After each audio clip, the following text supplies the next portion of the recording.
Hello everyone, welcome to my channel learn with Shubhashree. तो आज आम तुम 8th क्लास जिज्ञासा बुक्र तृतीय अध्याय स्वास्थ्य ही संपद चैप्टर क्वेश्चन आंसर डिस्कस करवा। ठीक अच्छे। तो यही विषयटी आम लास्ट वीडियो रे भलसे बुझी जाइए। जो मैंने देखी ना से वीडियोटा को जाए पुणी आउ थे देखूँ फास्ट रू।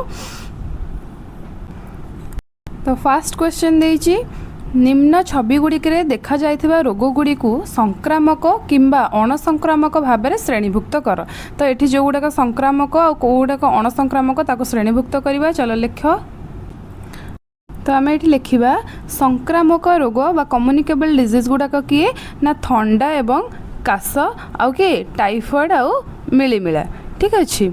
तापर देइछि अणसंक्रामक रोग को माने अणसंक्रामक रोग होउछंती मधुमेह आउ श्वास रोग। देखो सेकंड क्वेश्चन कौन देइछि, 2 नंबर क्वेश्चन कौन देइछि ताल देखो, रोग गुडी को व्यापक भाव में संक्रामक एवं अणसंक्रामक रोग रे विभक्त करा जाई परिबो। तळे दिया जाइतबा विकल्प गुडी को अणसंक्रामक रोग गुडी को चिन्हट कर। ताहले देखो आर आंसर कौन होबो। तो ताहले यार सठिक उत्तर कौन हम ना ऑप्शन नंबर बी AA आउ AAA। तो AA किए श्वास रोग आउ मधुमेह रोग, कहीं ये दुई रोग जनक ठारू अन्य जन को व्यापी न थाए, तेणु एगुड़िक अणसंक्रामक रोग। तापर देख ताल देखो 3 नंबर कौन देइछि, तुम विद्यालय रे फ्लूर प्रकोप चली अनेक सहपाठी अनुपस्थित अछंती, सेतेबेले मध्य किछि पिला कासिबा एवं छिंकिबा सह विद्यालय को आसुछंती। तो 3टा क्वेश्चन देइछि जे अधिक व्यापीबा को रोकिबा पय विद्यालय तुरंत कौन पदक्षेप नेबा उचित। चलो उत्तर लिखिबा।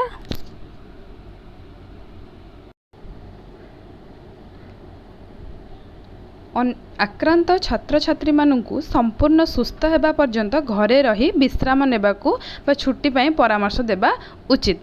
सेकेंड पॉइंट, श्रेणी गृह गुड़ी को सठिक भाव सानिटाइज करने सह हाथ धोइबा पई साबुन बा सानिटाइजर व्यवस्था करने उचित।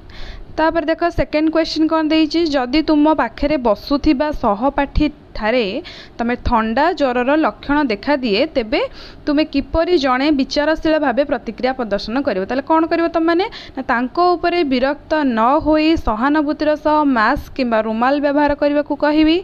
तांको विद्यालयर स्वास्थ्य कक्ष को जीवाकू किंबा शिक्षकों को जणाई घर को जाई डाक्तर देखेबाकू नम्रतार सह परामर्श देबी। AAA क्वेश्चन कौन, तुमे यही परिस्थिति रे किपरि निजुको आ अन्य मानको संक्रमित हेबाकू रक्षा करि परिबो ना कासिबा किंबा छिंकिबा समय रे सर्वदा रुमाल किंबा कहुणीर व्यवहार करिबी, निज हाथ को नियमित साबुन रे धोइबी एवं आक्रांत व्यक्तिଙ୍କ ठारू सामाजिक दूरता बजाय रखिबी।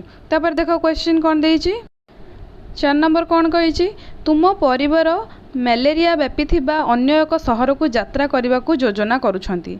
एठारे कौन है प्रथम क्वेश्चन, यात्रा पूर्व यात्रा समय एवं यात्रा पर तुम्हें कौन कौन सब सतर्कता अवलंबन करने उचित। चलो उत्तर लिखिबा। तो यात्रा पूर्व आम कौन करवा ना डाक्तरों सह परामर्श करी आवश्यक मलेरिया प्रतिषेधक औषध सेवन करिवो। यात्रा समय कौन करिवो ना सर्वदा मशारी टांगी शोइबी, मशा घौड़ाउथिबा क्रीम लगाइबी एवं शरीर को ढांकुथिबा पोशाक पिंधिबी। आ यात्रा पर बा सेठु आसला पर कौन करिवि, जदि ज्वर किंबा थंडा भली कौनसी लक्षण देखा जाए तेबे तुरंत रक्त परीक्षा कराइबी। AA क्वेश्चन, तुमे तुमर भाई भौणी को मशारी और मशा प्रतिरोधकर गुरुत्व किपरि बुझाई पारिबो। मु सेमानकु बुझाइबी जे मलेरिया माइएनोफिलिस मशा कामुड़िबा द्वारा व्यापी थाए। मशारी किंबा प्रतिरोधक क्रीम व्यवहार कले मशा कामुड़ी पारिबे नाही, जहा द्वारा आमे एही मारात्मक रोगरु सुरक्षित रही पारिबा। एही कोभଳି कहिकी मु भाई भौणी को बुझाई पारिबी।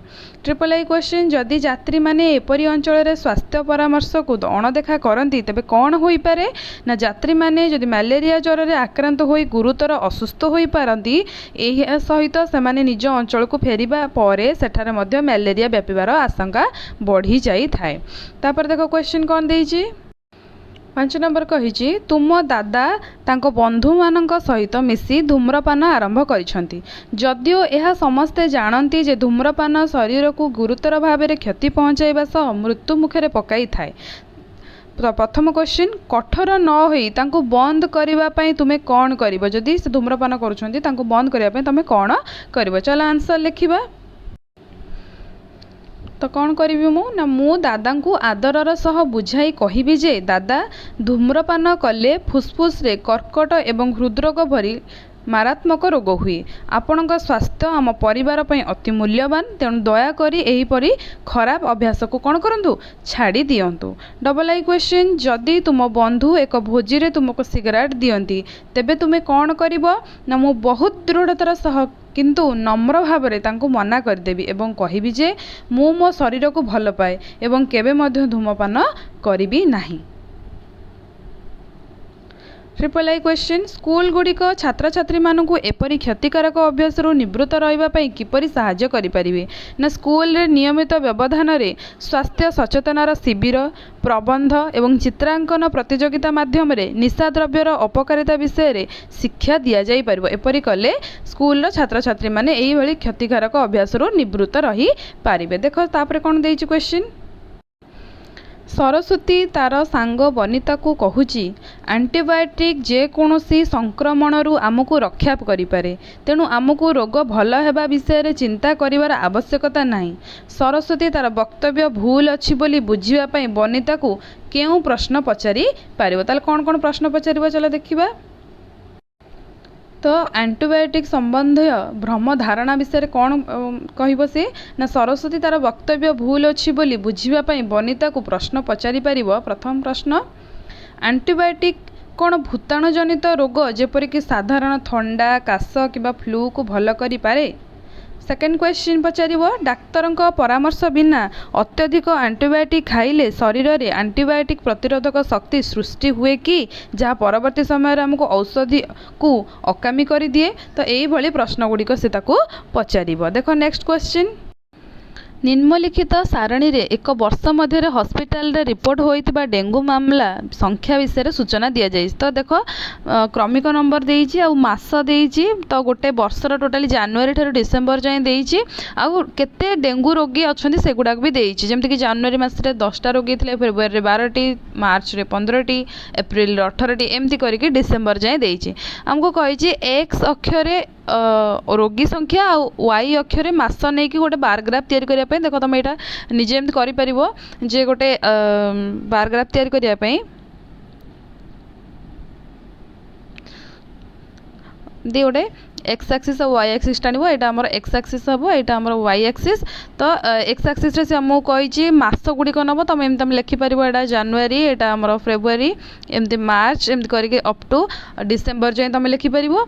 आउ एपटे वाई एक्सिस रे कोन करछि कहिछि कि रोगी संख्या तो रोगी संख्या पे तुम चाहिले एमती 5 10 15 20 अप टू आमर सबुठू हाएस्ट केते अच्छे रोगी संख्या 40 जाए नहीं जाई पारिबो नहीं कि तुम कौन कर ड्र कर जनवरी मसरे आमर केते जन रोगी अच्छा 10टी तो जनवरी मसरे 10 मैंने यहाँ जनवरी यहाँ है 10 ये आमर गोटे पॉइंट कर ठीक अच्छे सेमती फेब्रुआरी मसरे मास आउपटे रोगी संख्या करके तुम गोटे बार ग्राफ कर क्वेश्चन कौन देइछि ना देइछि देखो चलो सॉल्व करवा केउ 3 मासरे डेंगू रोगी संख्या सर्वाधिक थिला आंसर कौन हबो आंसर तुम लिखिबो कौन उत्तर होउछि जुलाई अगस्त एवं सेप्टेम्बर यही 3टा मासरे डेंगू रोगी संख्या सर्वाधिक थिला। सेकेंड कौन ना जनवरी मसरे सबुठारु कम रोगी संख्या थिले 10 थिले आउ लास्ट उत्तर कौन ना जून जुलाई अगस्त एवं सेप्टेम्बर मास गुड़ी वर्षा ऋतु जो परिवेश रे मशा वंशवृद्धि पाई अनुकूल परिस्थिति सृष्टि हुए जहाद्वारा कौन हुए डेंगू रोगी संख्या अधिक वृद्धि पाइछि बोली कहि परिबा। तापर कौन क्वेश्चन आंसर लिखिबा ना पानी जमी रहुथिबा स्थान गुडी को सफा करिबा एवं मशा तेल बा ब्लीचिंग पाउडर पकेइबा मशा वंश वृद्धि रोकवाई आम सर्वसाधारण स्थान गुड़िक धूआं प्रयोग करवा एवं लोक मध्य सचेतनता सृष्टि करवा यही करने द्वारा आमर कौन हम ना आम सब मशार वंशवृद्धि को रोकी पारिबा। तापर देख 8 नंबर क्वेश्चन कौन देइछि कल्पना कर जे तुमे एक विद्यालय स्वास्थ्य अभियान दायित्व रे अछ संक्रामक एवं अणसंक्रामक रोग ह्रास करबा पई तुमे केउ केउ मुख्य वार्ता व्यवहार करबो। चलो उत्तर लिखिबा दर तो आंसर आम कौन लिखिया ना संक्रामक रोग ह्रास तुम कौन कौन कह ना नियमित साबुन रे हाथ धोइबा एवं परिष्कार पानीय जल व्यवहार करने कहजिबो सठिक समय टीकाकरण करबा एवं रोग ठारू दूरे रे रहिबा अणसंक्रामक रोग ह्रास कौन कह ना जंक फूड ठारू दूरे रही संतुलित एवं पुष्टिकर आहार ग्रहण करबा नियमित शारीरिक व्यायाम एवं खेलकूद करी शरीर को सुस्थ रखिबा। देखो 8 नंबर क्वेश्चन ताल कौन कही तापर 9 नंबर थंडा काश किंबा फ्लू भली भूताणु संक्रमण पई आमे एंटीबायोटिक नेबा उचित नुहे बोली सुपारिश करा जाइछि तेणु तुमे एई सुपारिश रा संभाव्य कारण कहि परिबो कि देखो आर आंसर कौन हबो तो 9 नंबर उत्तर कौन हबो ना एंटीबायोटिक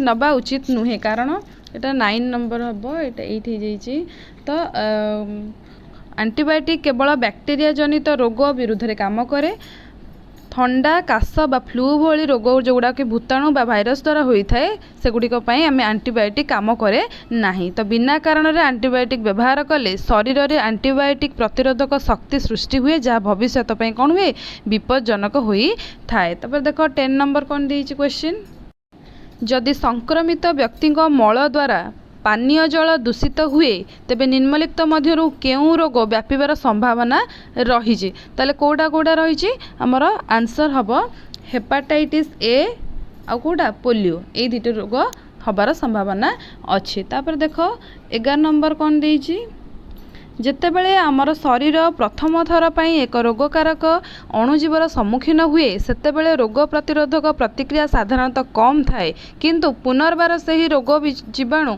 संस्पर्श रे आसिले शरीर रोग प्रतिरोधक प्रतिक्रिया बहुत अधिक हो जाए यह कहीं हुए तार आंसर चलो लिखिबा। तो 11 नंबर आंसर होउची यह आम शरीर प्रतिरक्षा प्रणाली बा इम्यून सिस्टम रो स्मृति शक्ति जोगु होता है यार मुख्य कारण गुड़िक सब निम्न लिखी कौन कौन देख प्राथमिक प्रतिक्रिया जेतेबेले एक नूतन जीवाणु प्रथम थर आक्रमण करे शरीर ताकू चिन्हिबा एवं ता विरुद्ध निर्दिष्ट एंटीबॉडी तैयारी करने को समय नहीं थाए तेणु यही प्रतिक्रिया धीमा एवं कम होता है।